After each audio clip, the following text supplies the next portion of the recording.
Hello, I am Christina Medici, and today I'll be presenting to you my sales management project that allowed me to interview and learn from 3 influential sales managers that make an impact in their company they work for. Before I began this project, I decided who I wanted to interview by conducting research to refresh my mind on general understanding of sales manager. After researching the responsibilities of a sales manager, I then decided I wanted to choose interviews that would not only answer my survey questions but also teach me how to become a sales manager to enhance my education and my career. Therefore, I chose 3 sales managers that display creativity with an entrepreneurial mindset, coaching ability, and adaptive selling. Creativity and entrepreneurial orientation is finding memorable ways of making an impression and sticking in the minds of your customers. The work of a salesperson does not need to be bland or rather bold, but more colorful and creative. Coaching ability is a bigger challenge for managers, and when it comes to skills for coaching, they need to allow to involve better salespeople to develop selling skills. At a high level, this involves developing a sales coaching mindset and determining the skills what a coach needs and following a defined coaching process. Adaptive selling is sales managers should tolerate and make a greater freedom of action while encouraging salespeople to examine the results of sales. Customers need a salesperson to be flexible and patient with them, specifically in big purchasing decisions. All 3 of my interviews displayed creativity, coaching ability, and adaptability. I interviewed my grandfather, Thomas Medici Sr., who was a district sales manager at Medcast Hydraulics. Michelle Collick was a regional sales manager at Concentra Medical Center, and finally, Jim Flanagan, he was a district sales manager at Easttown Distributors. The survey showed in the PowerPoint was a survey that I emailed each of my interviewees before I met with them for the interview because I knew each of the interviewees were going to be all very busy, so this allowed them to look over and prepare the answers to the questions I was going to ask at their convenience. Having the opportunity to sit down with such powerful business people and discuss how they got to the point that they are today allowed me to put in perspective my future goals in the business world. So the questions that on the survey that I asked all 3 interviews are: what are your responsibilities as a sales manager? What is the structure of reporting of their sales? And what is your hiring process? What do you look for when hiring salespeople? What is your training process? How do you demonstrate leadership? And what are your sales force strategies? How do you motivate and reward your employees? How do you develop sales forecasts? How do you evaluate your employees? What are the biggest challenges of a sales manager, but also biggest rewards? And finally, what do you like best and least about your job? So for my first interviewee, like I said, with my grandfather, Thomas Medici Sr., a district sales manager at Medcast Hydraulics, located in Troy, Michigan. He has worked for the family business that opened in 1965 and has excelled since he has began there. Thomas started out at the company working for his father by working inside the factory making the hydraulic tools. As he began his career, he found his passion and ability for selling and became the district sales manager for selling hydraulic tools as he got his promotion. He lives by the mission, which is serving the machine tool industry as a supplier of high-quality manifolds and subplates, constantly updating equipment, techniques, and designs to enable us to remain a pace setter in the industry and a big competitor. The first question I asked Thomas was, what are your responsibilities as a sales manager? And he answered, sales managers must collect and interpret complex data to target the most promising areas and determine the most effective sales strategies. They need to work with people in other departments and with their customers. So they must be able to communicate clearly when helping and making a sales managers listen to them and respond to the customer's needs. Sales managers must be able to evaluate how sales staffs perform and develop ways for struggling members to improve. In summary, his main responsibilities consisted of overseeing local sales, resolving customer complaints regarding sales services, analyzing sales statistics, and plan and coordinate training programs for sales staff. So the second question I asked Thomas was, "What is your structure for reporting sales?" He stated, "We have weekly meetings. Since it's a small business, I talk with them every single day and ask how they are and make sure they see him if they have any questions or concerns. This also helps build employee relationships." Thomas reinforced the importance of employee relationships and explained how success is brought within the company and is shown in the culture of the company and work environment when it is upbeat and good because of the employee relationships. The next question I asked Thomas was, "What is your hiring process and what do you look for when hiring salespeople?" He stated himself and administration work together to post the job opening and advertise the position. Depending on the number of legitimate applications, he emphasized, based on the qualifications, they average 6 telephone interviews. And from there, narrow the selection down to 3 candidates for either face-to-face interviews or Skype interviews depending on the location.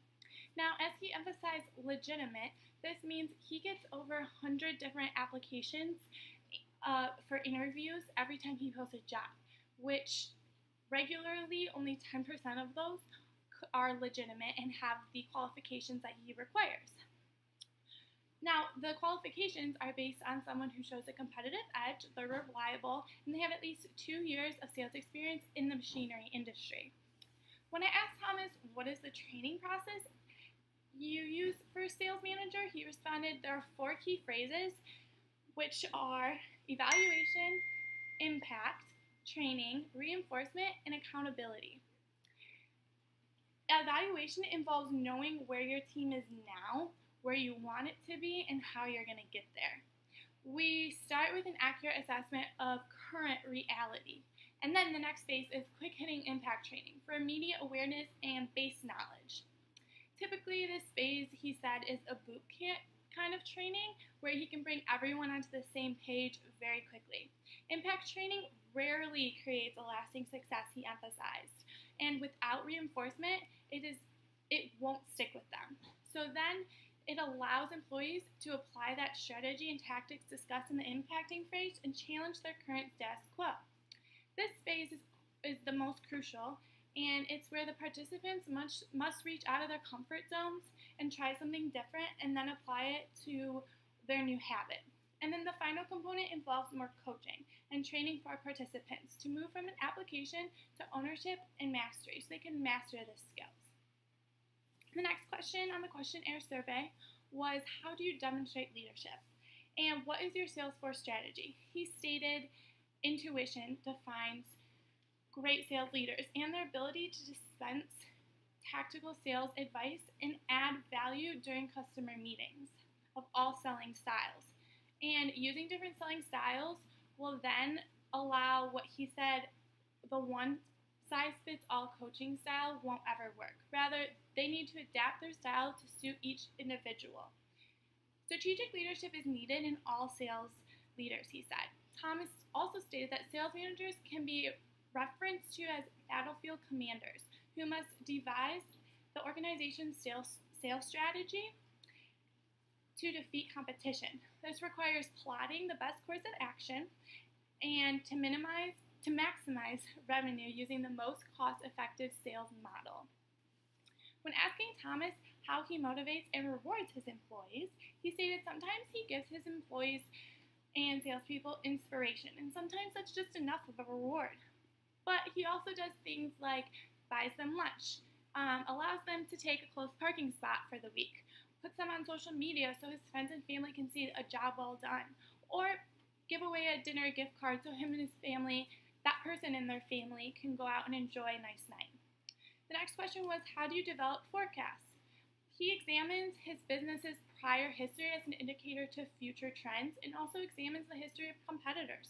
Then he assesses how a product and brand might have changed from the past and base his observation and will put these trends into consideration when beginning new products. The next question is, "How do you evaluate your employees?" He sets regular performance reviews with his sales employees. He encourages a culture of accountability.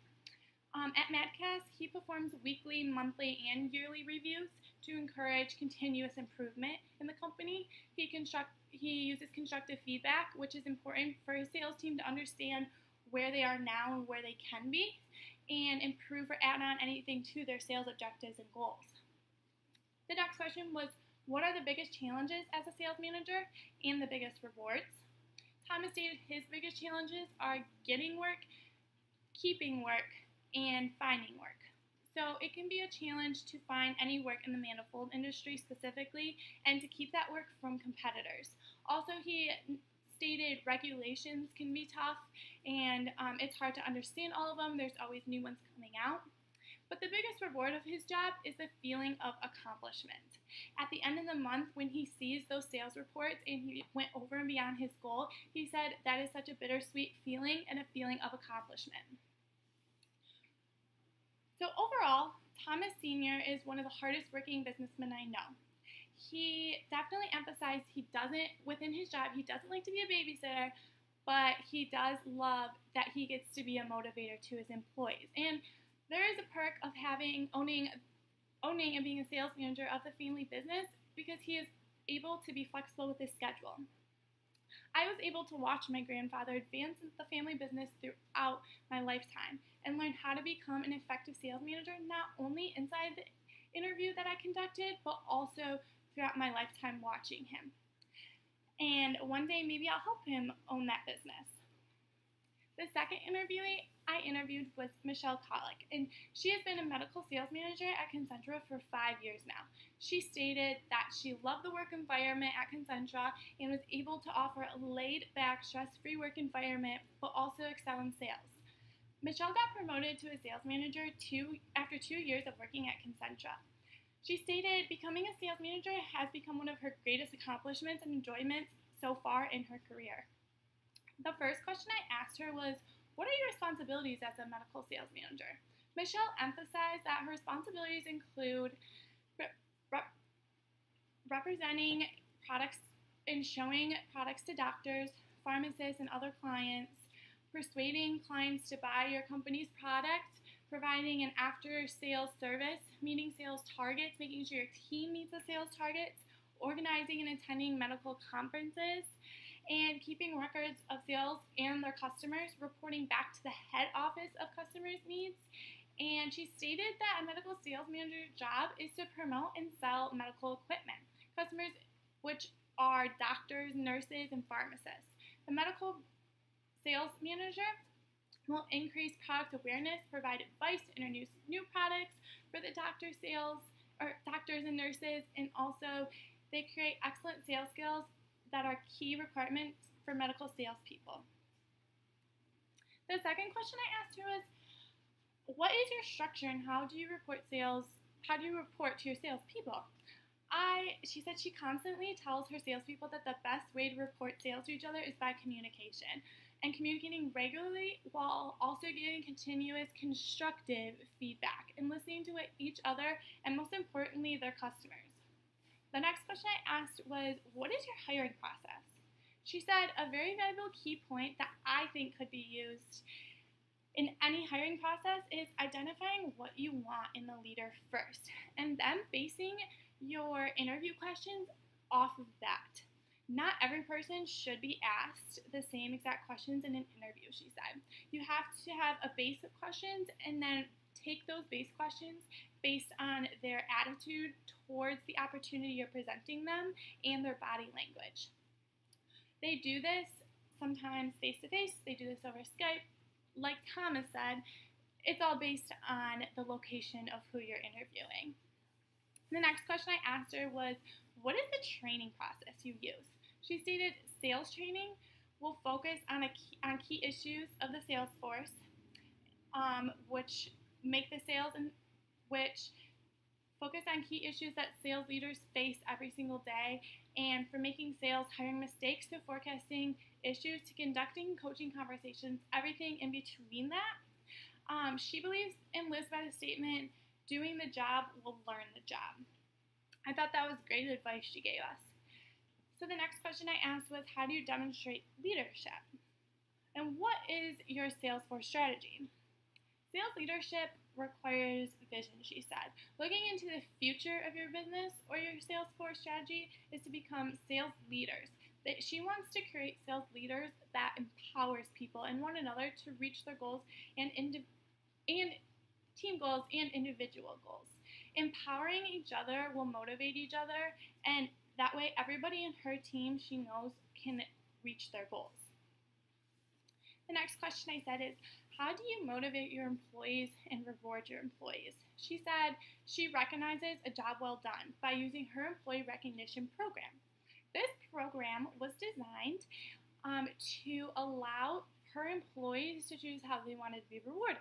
So she created a survey that indicated numerous ways a person could be rewarded. For an example, flowers on your desk when you get there in the morning, close parking spot, like said before, a day off, your sales manager does your sales job for the day, night out, casual Friday, something. They get to choose how they want to be rewarded. And on this survey, they get to rank from all those choices of options to how to be rewarded. They get to rank them 1 to 5. So then when they deserve to be recognized, when it's their turn to be recognized, a sales manager can just pull that file, see, oh, this person thought it would be valuable to them if they got recognized by flowers on their desk. Then Michelle knows that's how I'm going to reward them. I think that was a great tool and a great way to have your employees get to choose how to be rewarded, so it's special to them. The next question I asked her was, how do you develop forecasts? She develops forecasts by conducting market research. Forecasting reports should be simple and easy reports to interpret. A preliminary report should be distributed for suggestions to resolve possible problems, because after the forecasting numbers are distributed, forecasters should follow up to see how the forecasts are used to get the benefit out of them. How do you evaluate your employees, I asked? Well, she evaluates her employees by a level of execution, quality of work, creativity in the sales, and most importantly, customer feedback. She also conducts random checkups, which I think are great. She will have someone evaluate a salesperson as they're acting like a customer, and this gives a real insight on just exactly how a salesperson in your team is doing. So I asked her, what are the biggest challenges as a sales manager and biggest rewards? She said, for sure, the biggest challenges are maintaining consistency, and that involves consistency of every single salesperson that she is watching over hits their goals every month. Sometimes some people will reach their goal, sometimes somebody won't, and she really wants that consistent level of everyone reaching their goal every single month. She said her biggest accomplishment and reward is seeing how everybody acts when they reach their goals, when everybody in the team reaches their goals. She said it's like a bittersweet moment. What do you like least and best about your job? Well, she answered that question saying she loves making customers' day. When she can solve a problem for a customer and she realizes that just took so much stress out of them, then she's happy. She said she doesn't like repetitive tasks because she always likes to try new things. So overall, I was able to relate a lot of key points that Michelle emphasized back to the concepts we discussed in class, specifically communication and adaptability. Lastly, the final interview I conducted was Jim Flanagan, who is an Easttown Distributor sales manager. Easttown Distributor's mission is they will grow a market, share profitability, they will adhere to the highest standards of performance and integrity, and they will conserve natural resources and recycle materials for their customers. The mission is applied in Jim's work and also in his sales team work on a day-to-day basis. The first question I asked him were, what are your responsibilities as a sales manager? He stated, I'm responsible for national accounts, which include Kroger, Meijer, Walmart, Sam's Club, Target, 7-Eleven, Rite Aid, Walgreens, Spartan Stores, Family Dollar, Dollar General, and more. Our suppliers send him all the chain information on a monthly basis and sometimes weekly. He has a tracking form to track, measure, and communicate to his boss and all the suppliers that he represents in that market. The second question I asked him was, what are your structures when reporting to your salespeople? He said he has meetings twice a week with his account managers. Monday, it is strictly, they go over all the chain info and monthly display and distribution goals that they decide on that they will move, how they will move their business forward and grow. He then reviews the goals by the representative and makes sure that they are attainable and relevant by account. And then Thursday, they have a meeting where the account managers give me a follow-up of what it was accomplished the first 3 days of the week. Thursdays are a good day to go over the chain sales planner for the following week for the account manager who calls on the major chains and sells in the store level for the following week. He was very specific about this, and this gave me a great insight about how I could use this system by getting together with your team on Monday, evaluating on Thursday in the future. The third question I asked was, what is your hiring process? What do you look for when hiring salespeople? Well, he stated, we find qualified representatives in the field, which is the field of competition, and online job sites are great tools for this. We look for retail selling experience with an in-beverage industry experience. We'll also look for qualified reps that have selling experience and can translate over to the beverage industry. So the next question I asked him is, what is the training process? He said, we use the 30, 60, 90-day training process that is related to everything that he does on a daily basis to make sure his customers have the amount of product to sell to their customers. So the next question I asked was, how do you motivate and demonstrate leadership, motivate, and what is your Salesforce strategy? He said, I demonstrate leadership by example. If my reps see me slacking rather than doing what I'm supposed to do, they're going to say, oh, I can slack too in the workplace. Whereas he needs to make sure that he's doing what he's supposed to be doing at all times within his account. He thinks that his reps have a lot of respect for what he's trying to accomplish and the goals he's trying to hit, so this makes them also want to hit their goals as well. The next question I asked was, how do you motivate your employees or reward your employees? He said monetarily. They have their base pay, then they have their monthly sales goals by brand and the volume goals by buckets by brand. Then he has account standards for that our account managers are responsible for. They also have top incentives by supplier. The next question I asked was, how do you develop forecasts? He said, we match charts based on our numbers that month and then compare them to our competitors. We also watch industry trends that may affect our business. Forecasting is a huge part of our business that brings success. Both Jim, Thomas, and Michelle all mentioned trends within their sales forecasts. I think that is a key point for looking for sales forecasts. The question, how do you evaluate your employees, was the most influential question I asked Jim based on his answer. Monthly he has a score sheet that he scores each account with. By the end of the day, if they don't add up to 2.0 or better, then they fail their standard score for that month.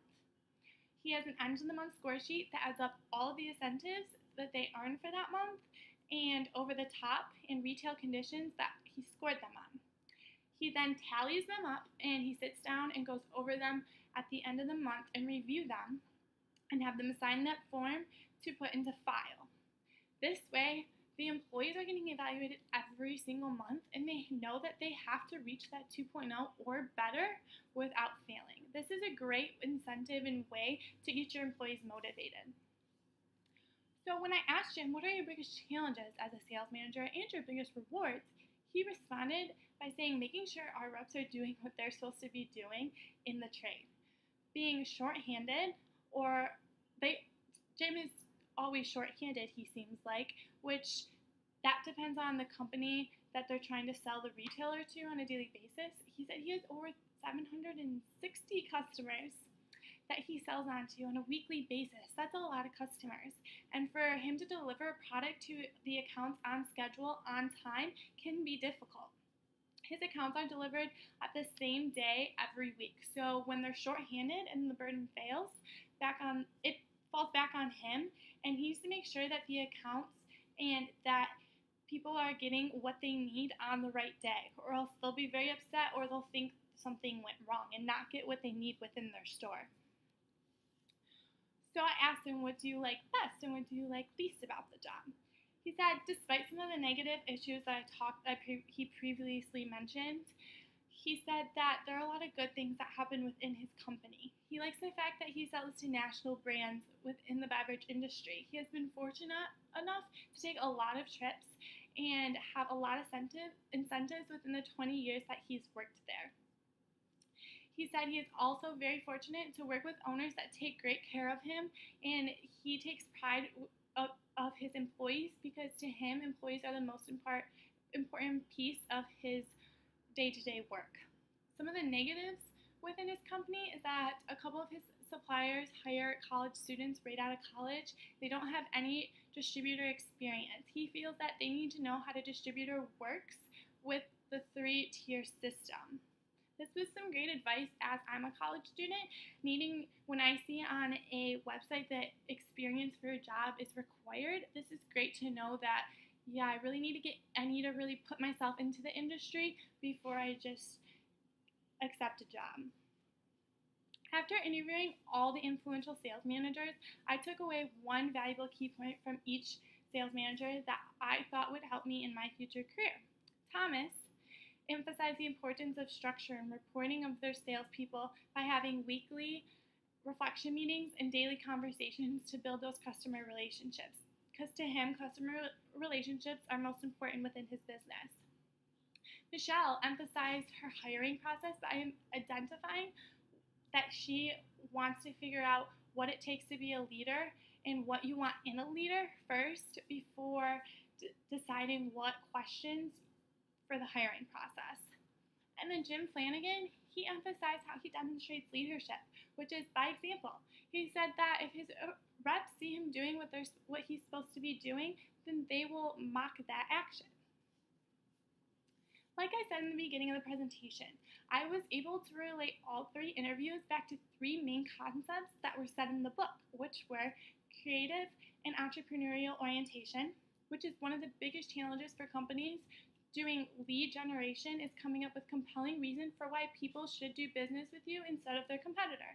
Finding memorable ways and being creative about this will stick to your customers and attract them back. It's important to be bold and colorful and creative in the industry. Coaching ability is a bigger challenge for managers. Not everyone can be a coach. It comes down to the skills a coach has, which involves helping their reps develop better selling skills at a high level. This involves developing a sales coaching mindset and determining what skills are needed. And finally, adaptive selling, which encourages salespeople to examine the results of their sales, and you need to be flexible. Not all customers are ready to purchase something all at once. Sometimes customers need time to think about things. You need to be flexible with them and not give up on them. Be polite with them when they're making big purchasing decisions. I learned a lot from this project and will be able to bring this information into my future career. Thank you for listening today to my presentation. I will leave you on one last note that I really took out of this whole project, which was a quote that Jim Flanagan said, which is, "Life's biggest challenges, rewards, comes with life's biggest challenges." That's a pretty complex quote. I'll say it one more time. Life's biggest rewards comes with life's biggest challenges. Thank you for listening.